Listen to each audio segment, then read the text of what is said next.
2.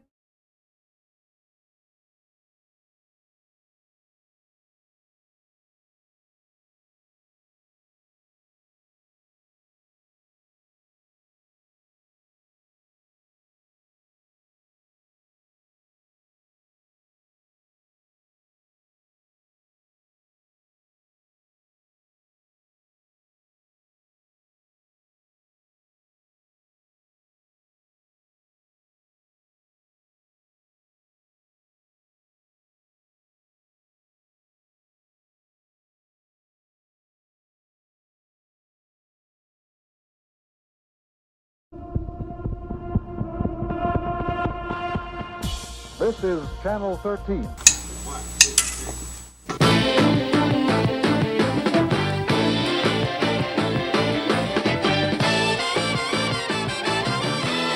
Living side by side, dreaming 2 by 2.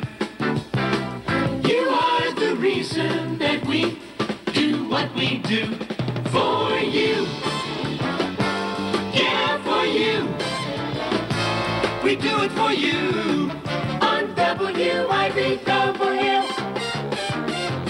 Welcome in on the Throwback Thursday to our WIBW Digital News Center for another edition, taking you into our WIBW Video Vault, sponsored by Ace Plumbing, Heating, and Cooling. Melissa Bruner alongside our chief photojournalist, Doug Brown. This is fun for us because a couple things are important about this week's Video Vault. We'll get to that in a second, but also I don't know if we're calling ourselves old when we say this, that we are in the vault, but our Throwback Thursday takes us back to 2006, nearly 20 years ago, and something that we all joined in covering. So I think it's fun when we can do something that we actually were here for. I'm going to back up, and I consider this more up-to-date, more current, because I just grabbed a couple tapes on my way by. The video that I pulled off for today's Video Vault came off one of these small little tapes, which we are moving through history, folks. I remember dates for some reason. We switched to editing onto these little guys. DVC Pro is the format.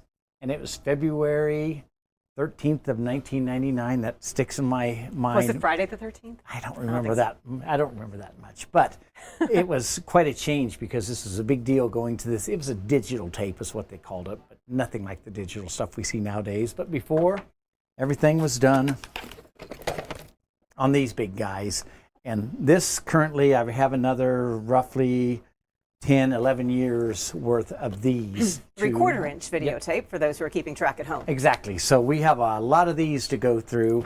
And then off to the side, we have 1,000 or so of these that will need to be ingested into our Video Vault. So that's another story for another time. But that's kind of, today's story is a little more recent because we know that because it came off of this little guy. Which means we're not old or something like that. So the other connection to this is that right now, for those who drive through Topeka, you know that you cannot really get all the way through from north to south on the Topeka Boulevard Bridge. If you're coming either direction, you kind of have to turn to get on I-70, part of the Polk Quincy Viaduct reconstruction project. But the bridge that you do drive over today is not the bridge that has always been there. And back in 2006, as they made plans to build a brand new Topeka Boulevard Bridge, the old one had to come down in some way, shape, or form. And they did that by a series of implosions.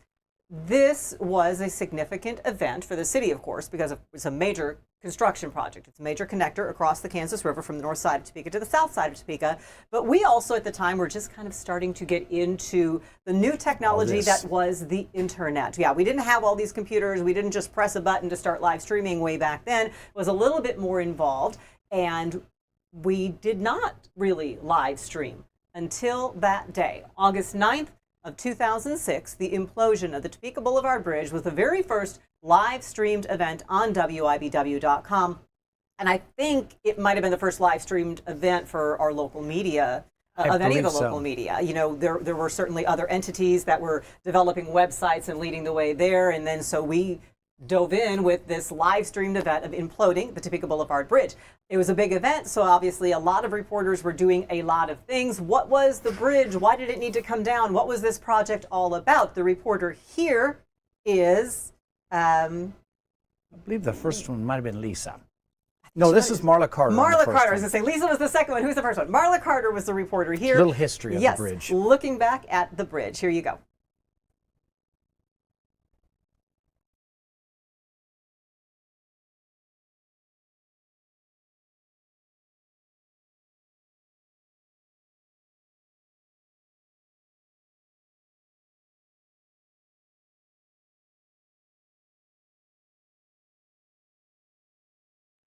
Okay, folks. Sorry, we understand there is a little technical glitch there. So here's what I'm going to do. I'm going to turn.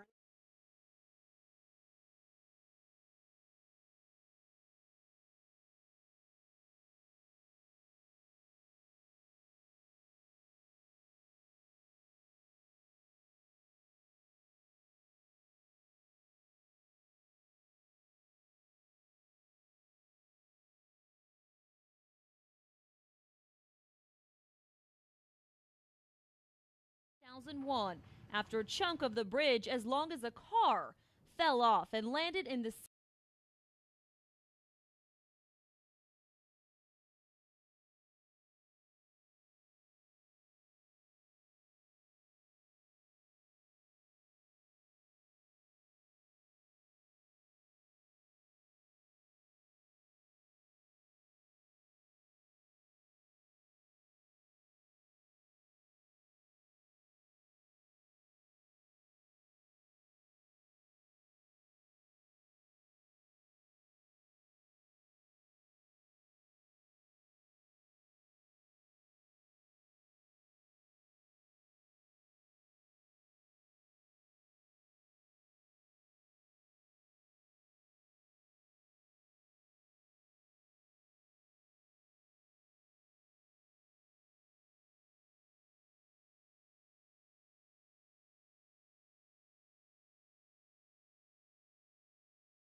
Welcome back into the WIBW Digital News Center. All right, technical glitch is fixed. If you didn't know, I'll blame Jared and Raina. If you didn't know, they're launching an AM Extra show at 8 o'clock Monday through Friday. You can see Jared and Raina to give you the day's headlines, but also give you, of course, their unique chat about all sorts of interesting local topics. And so as they've been practicing this week and setting all of that up, we did move some things around, and I didn't catch it, my fault. I need to read. Right there it says that's where you get to listen to our fantastic videos. So let's take you back. Remember, this is 2006, the Topeka Boulevard Bridge coming down. Why did it need to come down? Reporter Marla Carter has that history for you. It's been the road to many destinations, but the busy boulevard we know today came to life in 1938. It was part of a project to connect Highway 75 to downtown over the river. As years went on, the bridge grew older and its parents changed. 8 years ago, the city took over ownership of the bridge. Before, the state was responsible for keeping up the repairs. But just 2 years after the city acquired ownership, the bridge's age started to show. There's a big chunk up there that will not handle any heavy truck traffic. The wrong truck going across it could fall through or get stuck up there. That from former Mayor Butch Felker in 2001, after a chunk of the bridge as long as a car fell off and landed in the city's street division. That launched an emergency evacuation and repair. Cars could still use the road, but it was down to just one lane. And even with that, officials say it was wearing on the age of the bridge.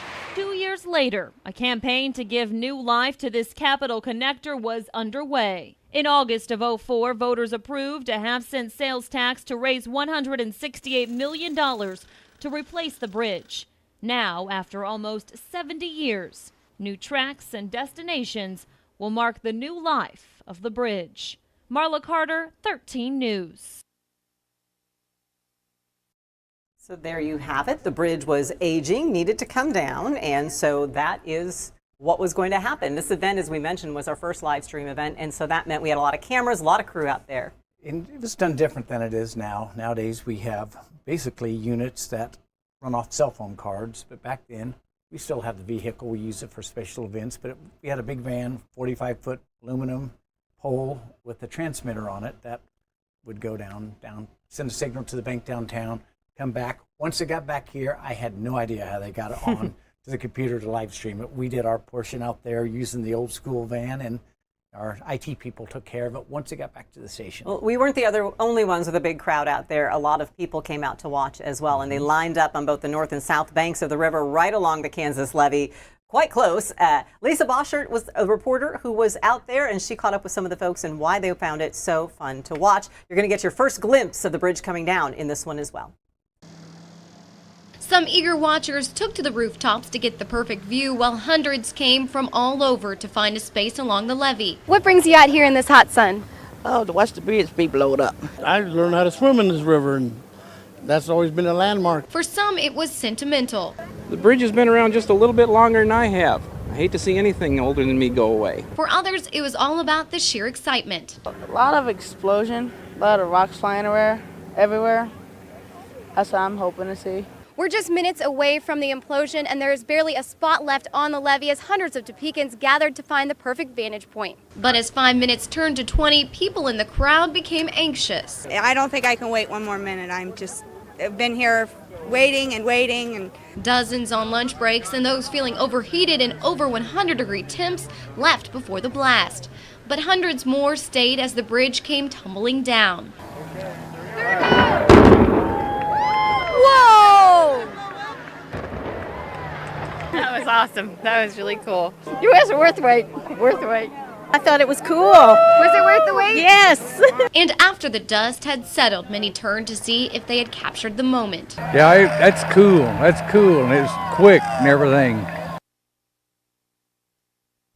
Very cool to see those pictures. And as we were catching up, Eric Ives is over on the other side of the newsroom. He's being shy right now because he's enthralled watching it, but that's where he was with Lisa on that side of the river. It was on the south side. I think it's kind of cool. I'm looking at the digital cameras. At that time, we all carried them on our belts for work. But nowadays, you know, with the cell phones, this is what we use now. But it was just kind of fun to look back at people with big video cameras and small little digital cameras that were the thing back then. Yeah, not everybody uses their phone now. So exactly, who has a regular camera? What I remember about that day, I was anchoring the coverage from out on the north side of the levee. We went back, I think, behind Kansas Sand or Kansas Concrete. One of those folks led us back there behind their business on the levee, and it was hot. It was hot and sweaty. And our production crew, we actually had a production crew out there with us, if you recall, and they brought a cooler filled with water. And we were kind of helping folks out by giving them bottles of water as well. Because Melissa was giving our water away to bystanders because they were out there for hours. It was hot because they needed to make sure everybody was safe. There was a lot of security that was taking place to make sure folks were cleared and not around the bridge before it was imploded. But not everything went according to plan, as we learned afterward from some of the photographers who were in those other positions. And I incorporated it into the story that I ended up putting together that day. From the air and on the ground, a final check to be sure the crowd of hundreds wasn't getting too close. Everybody was real cooperative. I think they understood the nature of the incident, and nobody really gave us a hard time. Underneath the bridge, heat slowed the final wiring process. A couple of guys were loading the holes. I was concerned about just heat exhaustion.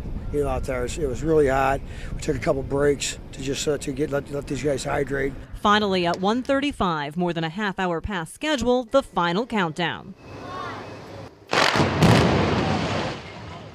We always hope for perfection. I think this was pretty close to perfection as far as dropping the bridge. We were happy with the way the thing came down. Once the bridge was reduced to rubble, crews immediately checked railroad tracks and gas lines for damage.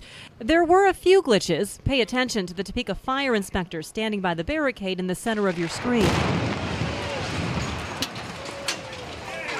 flying concrete hit her above the lip. She went to the hospital. A young boy was also cut by debris but didn't need treatment. Those chunks also broke at least a couple windows and punched a hole in a wall. Crews wrapped the concrete pillars in fabric to avoid such problems, but say one pillar was further deteriorated than the others. And that's why there is a perimeter. The owner of the business in the building did say that he was glad that he was away from the building at the time. The concrete's in bad shape. Lucky they're replacing the bridge. And there were, when we got back, I think that's kind of what they were talking about was, did we catch that on camera or not? And then, because you saw it was kind of a wide shot, and then when they played it back, they're like, wait a minute, somebody got pelted in the face there. Not a serious injury, fortunately. But as they said, that's why you have a perimeter when these things are going on. Well, and they learned, as he was saying, some of it was worse than they thought, but they had wrapped everything like they showed you in the piece in the cloth. But if I remember right, as we did further implosions later in the year, I believe they put maybe like a chain link or something around that cloth to add extra protection, because they said the concrete was just a lot, it crumbled a lot easier than they thought it would. And hence why we have a new bridge today. I think they did 2 more implosions after that to bring the rest of it down throughout that month of August. But again, this first one happened August 9th of 2006. So that would be Saturday is the anniversary of that. You know, we talked about, and then Eric was on the south side. Did you say that some of that concrete was kind of raining down over there? He's not wanting to, but he was remembering that there were some things that were kind of coming down in the water, and it was a memorable experience, I think, for all of us. You know, just doing it with that many cameras, putting it live, just adding that element to it. And there were so many people. You heard me say it was 30 minutes past the schedule. I'd kind of forgotten how much that was. I knew we were out there a long time, and it was very hot. And then we just kind of started talking to folks about why they were there, why they wanted to see it. I mean, obviously you don't see that happen every day. You talk about a lot of crew out there, but I'll have to get a hold of our buddy Adam. I'm not positive. It seems like we had a long time ago, but a mix-up where we didn't have the director that was going to sit in the truck and actually switch between the cameras for that first live stream. And I think our buddy Adam Runyon may have volunteered, and whoever it was, they did a great job. It was their, everybody multitasks around here, and so that's always a good thing. So one thing that I thought was kind of interesting as I thought about us doing this today is kind of the parallel that just right now, it happens to be that the bridge is closed again, not because the bridge itself is under construction. Of course, today we have that beautiful bridge with the arches that go over and the clock faces and the city logo. There's lighting on either side. It's hard to remember. It was a bridge. It was a nice bridge. It got you where you needed to go, and now they've got a few more bells and whistles over it now. But today, the bridge itself isn't being worked on, but the I-70 Polk Quincy Viaduct reconstruction project is impacting the Topeka Boulevard Bridge today. And as we've covered that, we have heard from some businesses, particularly on the north side of the river, saying they're actually seeing business go down because people aren't coming straight through south to north. Back then, we also spoke with some businesses. Keep in mind, this was 2006. The North Topeka Arts and Entertainment District, NOTO, did not exist then. There were a few businesses there, but it wasn't the destination that it is today. And so as people, that was the detour, because you were going over to Kansas Avenue to get across the river if you utilized, going north and south across the river. And so what did those businesses think of it? And we also visited with some businesses that were a little further north on the boulevard that people maybe, it was just interesting, their perspective from back then. So we believe this is Kevin McDonald who filed this report.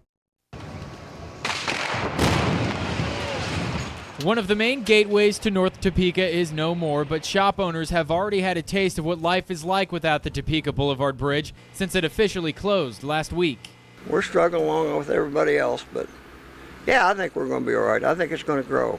Others who make their living north of the river carry that same optimism and actually say business hasn't been that bad since the bridge closed. I thought that the business would slow down, but actually what's happened is it's actually increased, if anything. We haven't really seen much of a change in business. I mean, it's been pretty steady. Some hope the detour around the bridge will introduce Topekans to parts of the city they generally wouldn't see. I've seen people venture in here and say, oh, I didn't know you'd been over. Hey, I've been over 30-some years. We were hoping, of course, that the closing of the bridge would bring more traffic, to this area, and we still hope that may be the case. With this detour, I think maybe a lot of people might decide, hey, there's something down here in North Topeka we haven't seen before. So they're going to maybe get off the beaten track if they're north, going across that Topeka Avenue Bridge, and it'll give them a chance to see what else is going on around town. So I found that interesting. You know, it was pre-NOTO. Now everybody knows NOTO's there. The North Topeka Arts and Entertainment District is there. And so you go and you check out the shops because you know they exist. And to hear them say that back then, unless you knew Roebuck's Jewelers was there. I believe that was Carnival Supply. Carnival, oh yeah, that's there. right. You saw the outside of the thrift shop that used to be up there. But unless you knew those things were there and you were going there, people weren't typically driving into that part of North Topeka at the time because after the 51 floods, you know, businesses kind of came and go. It was a little run down. And then NOTO came in and made things what they are today. There's a park and the pocket parks and all the little shops are up there. And so the detour actually helped them because people were discovering, oh, hey, I didn't know you were here. I'm going to go see what you are. I checked in with Stacy Ogle over at NOTO this morning to say, you know, how are you guys doing with the construction? And she said that they actually are doing really well with that detour. Because, again, people know what NOTO is, but they are seeing they just had 3 new businesses open first Friday, cut the ribbon. They've got more inquiries for more businesses. So, you know, for them, things are going fine. And this little blockade, if you will, with the Topeka Boulevard Bridge, it's an inconvenience, but they're doing good. That's awesome. This was fun. It was, and like I said, I like getting to some of the stuff that's a little more recent. Because you remember it. Yeah. Instead of just when you were a kid. Kind of vaguely hearing about it. My favorite is the really old stuff because a lot of that's new to me. I've never seen it, never heard about it before, but it's kind of fun to go back and relive some of this stuff because, as you said, not only was it historic for Topeka, but it was for the TV station because we've had many firsts since 1953, and this was just another one of them, live streaming an event.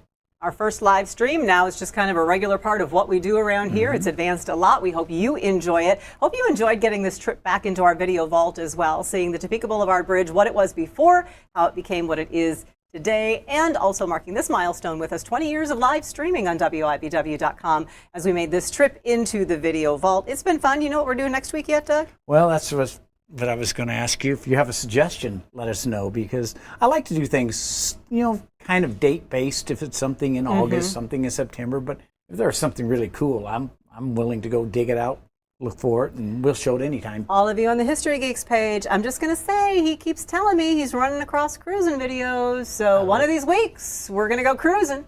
Yep, cruising the boulevard. Don't know when, stay tuned. Back in the day. Back in the day. Thank you for going back in the day with us to 2006, the implosion of the Topeka Boulevard Bridge. This is the Video Vault. Thank you to Ace Plumbing, Heating, and Cooling. Thank you for being along. Tune in next week when we will head back into the Video Vault on another Throwback Thursday.